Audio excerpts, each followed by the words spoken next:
you all for coming here and sharing the evening, allowing us to speak, and giving us your presence. 3 really amazing speeches we've already heard, and I think everybody sees the abundance of talent and love that we have in this room. I want peace on earth, but I have a problem.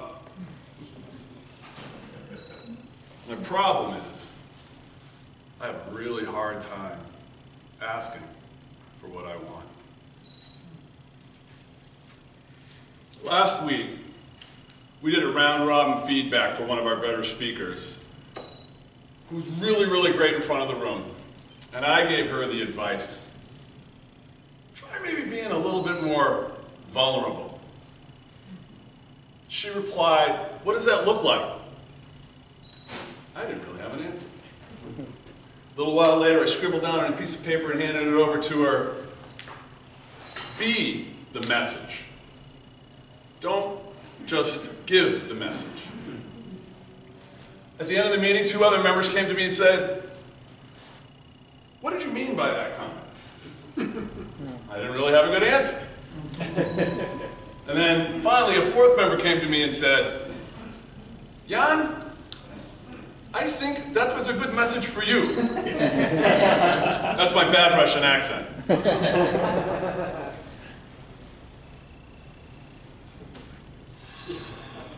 My mother was a refugee at the end of World War II. They walked out of what became Eastern Germany from the Russian-occupied section at the time into the English section and got out to Ireland because my grandmother was Irish.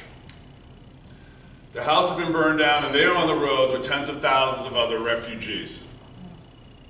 This was not an easy time, obviously. People were starving to death. There was dogs ripping people apart on the sides of the road. Crazy, crazy stuff.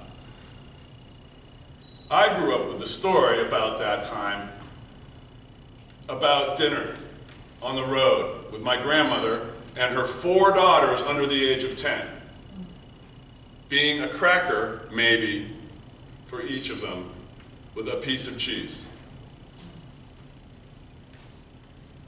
And dessert being an imaginary orange. My grandmother would pull out of her bag and hold in front of her an orange that she described to her children, and would dig her fingers in to the rind and pull it apart and tell them how it felt and how it smelled and ask them if they could smell it.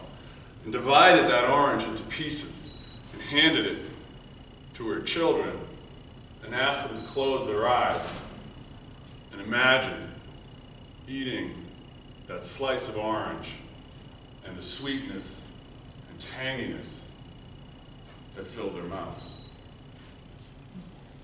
There were some rules on the road in this kind of situation.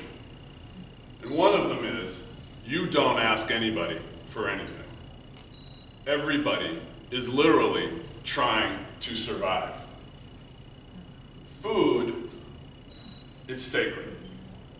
Food is life or death, literally. They got to Ireland, eventually, after the war, and another story emerged from that time. They were literally building their house on the weekends with their father out of stones and concrete. And one day, walking home from school, one of the children in front of her put a candy into her mouth and spit it out. One of my mom's first memories of a piece of candy is digging that piece of candy out of the bush and eating it. This sense of sacredness of things followed us into our house growing up. Every single piece of food was sacred. Every single piece of food that was not eaten on the dinner table was put back into the refrigerator and left there until it became either a science experiment or one of us came and ate it.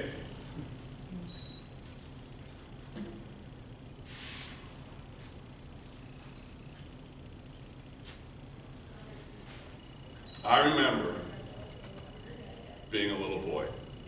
before I was 6'3" and 230 pounds. Not intimidating. And being in somebody's house and seeing a bowl of candy on the bureau and wanting some of that candy. Because we didn't have a lot of that stuff in our house because my mother could literally not fathom having those things around. But being afraid to ask and sensing her awkwardness to ask, because that was not allowed. So I carried that sense of a fear of asking for what I want into my life. As I look back on some of my failures, I can see how that at times was at the root of it. That I grew and explored myself as a person and an adult and discovered that within me is an incredible beauty and power. And that from that beauty and power is a place that I can ask for what I want. And over time, I built a fragile pathway that felt like I was carrying around a house inside of me that could fall apart at any time. And so I built defenses. So that beauty and power and light within me did not shine as brightly. I learned to take those defenses down. So now, I give myself permission to shine. I give myself permission to do that and know that living that way, I will make mistakes. And I give myself permission to know that those mistakes are not proof that I have done something wrong, but proof that I am alive. I welcome you all to live from that place of power and beauty inside of you.